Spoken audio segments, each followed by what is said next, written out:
घर में वापिस आए तो पिता ने क्या देखा कि वहां पे जो है वो दोनों कमरे में हैं, और जिस हालात में पिता ने उनको देखा, पिता जो थे वो उनके हालों को देख करके दंग रह गए।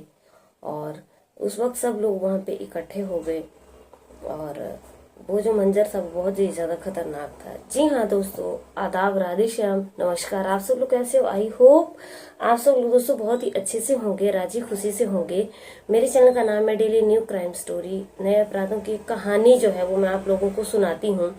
अगर आप लोग मेरे चैनल पर कहानी सुनना चाहते हो तो प्लीज चैनल को सब्सक्राइब कीजिए। मेरे चैनल का नाम है डेली न्यू क्राइम स्टोरी, जहाँ पे कहानियां आपको रोज सुनने के लिए मेरे चैनल पे मिलती हैं। तो दोस्तों, आज की कहानी का रुख हम करते हैं उत्तर प्रदेश के फर्रुखाबाद से।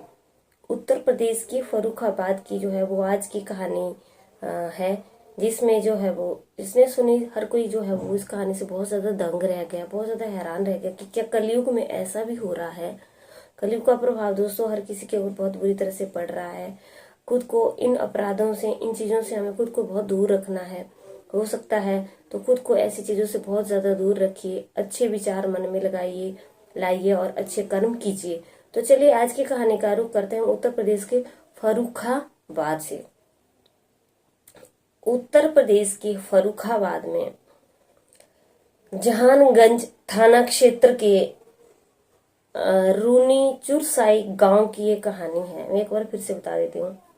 उत्तर प्रदेश के फर्रुखाबाद के जहानगंज थाना क्षेत्र के रूनी चुरसाई गांव की ये कहानी है, जहाँ पे एक लड़की रहती थी जिसका नाम है रोशनी। रोशनी जो है वो अपने परिवार में रह रही है। रोशनी की माँ की जो है वो मृत्यु 2 साल पहले हो गई है, और अपने पिता के साथ बहुत अच्छे तरीके से वो जिंदगी व्यतीत कर रही है। अब माँ के जाने के बाद पिता का ही उसके सर के ऊपर साया है। पिता अपने बेटे के लिए किसी भी चीज की कोई भी कमी नहीं छोड़ रहे हैं। जो भी हो रहा है पिता कर रहे हैं, लेकिन जिंदगी जैसे जैसे आगे आगे बढ़ती जाती है, अब रोशनी बड़ी हो चुकी है, तो रोशनी घर के काम काज करती है, पढ़ाई लिखाई भी करती है।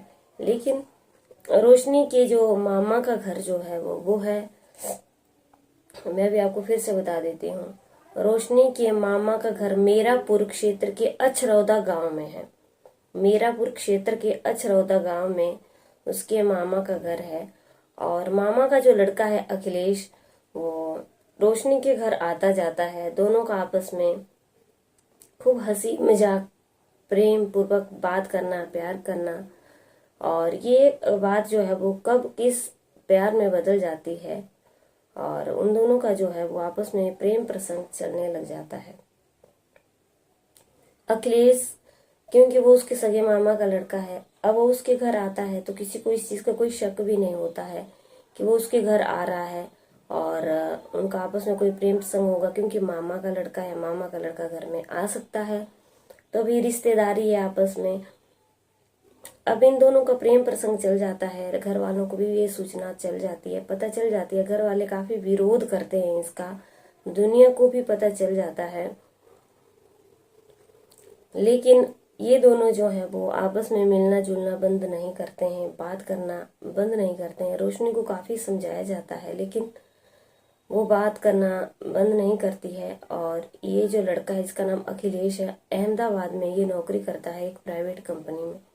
इसे भी घर वाले खूब समझाते हैं, लेकिन ये नहीं मानता है। और एक दिन क्या होता है कि अखिलेश जो है वो घर में आता है, और रोशनी के पिता घर पे नहीं होते हैं।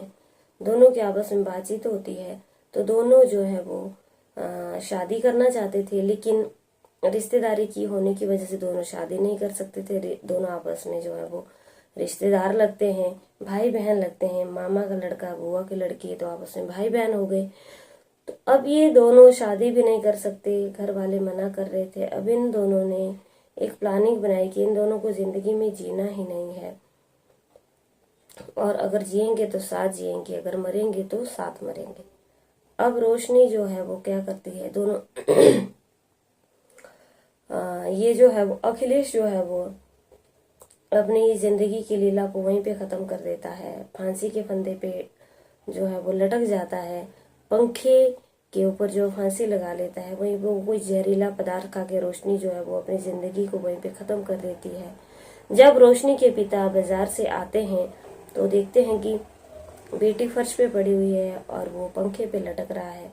तुरंत उनके पेरेंट्स को सूचना दी जाती है और रोशनी के पिता के द्वारा, और उसके जब पेरेंट्स वहां पे आ जाते हैं तो पुलिस को इन्फॉर्म किया जाता है।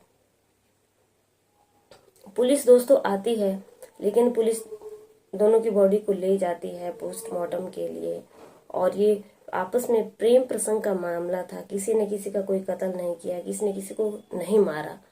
और आज की कहानी दोस्तों इतनी ही थी, लेकिन बहुत ही हमें इस कहानी से शिक्षा मिलती है। हर कहानी से हमें लास्ट में शिक्षा क्या मिलती है? हमें हर कहानी से शिक्षा यही मिलती है। हर कहानी से नहीं, सॉरी, मैं अपनी हर कहानी के लास्ट में पूछती हूँ ना कि आपको क्या सीख मिली, तो हमें इस कहानी से मेरे नजरिए से दोस्तों देखो ये सीख मिलती है कि समाज में ऐसे गलत कदम नहीं उठाने चाहिए। अखिलेश उसके मामा का लड़का है, वो उसकी बुआ की लड़की है। दोनों ने जो था वो गलत चीज थी। अगर दोनों एक दूसरे से प्रेम पूर्वक बात करते थे, उनका प्रेम प्रसंग चल पड़ा, तो ये बहुत गलत चीज थी और उनको ये चीज नहीं करनी चाहिए थी। लेकिन उन दोनों ने जो खौफनाक कदम उठाया अपनी जिंदगी को खत्म करने का, ये भी बहुत गलत घिनौना अपराध था। उन दोनों को ये भी नहीं करना चाहिए था। हमारे समाज में जो है वो दोस्तों बहुत सारे दायरे बने हुए हैं, बहुत सारी सीमाएं बनी हुई हैं। हमें उन सीमाओं को क्रॉस नहीं करना चाहिए, अपनी सीमाओं में ही रहना चाहिए। हर रिश्ते की मर्यादा होती है और इसमें ना अखिलेश के घर वालों का कोई कसूर था, ना उस रोशनी के घर वालों का कोई कसूर था। घर वालों की कोई भी इसमें कसूर नहीं था। जब आगे ही औलाद ने ऐसे गलत कदम उठाए और लास्ट में अपनी जिंदगी को ही खत्म कर डाला, तो मेरी आप लोगों से हाथ जोड़ करके विनती है कि खुद को दलदल के अंदर ना जाने दे दोस्तों, क्योंकि दलदल में जाने पे दलदल अपने ही ओर खींचता है और हम लग जाते हैं फिर जो हमें नहीं करना होता है दुनिया के डर से। और न जाने क्या क्या ख्याल इंसान के दिमाग में आ जाते हैं और उनके ऊपर वो काम करने लग जाते हैं। कहानी में जो भी हुआ बहुत ही गलत हुआ। एक माँ बाप जो है वो किस तरीके से अपने औलाद को, पूछो उन माँ बाप से, उन्हें कितना दुख होता है, दर्द होता है, कैसे कैसे अपनी औलाद को पढ़ाते हैं, लिखाते हैं और इस कदर बनाते हैं कि बुढ़ापे में उनका सहारा बनेंगे। लेकिन औलाद जब ये खौफनाक कदम उठाती है तो उन माँ बाप के दिल पे क्या गुजरती होगी, उन माँ बाप को कितना दुख होता होगा। और ये जो करा इन दोनों ने बहुत ही गलत कदम उठाया। और ऐसी कहानियां कभी भी अपनी जिंदगी में ना बढ़ने दें। ये बहुत गलत चीजें, हर चीजें की मान मर्यादा और सीमाएं होती हैं।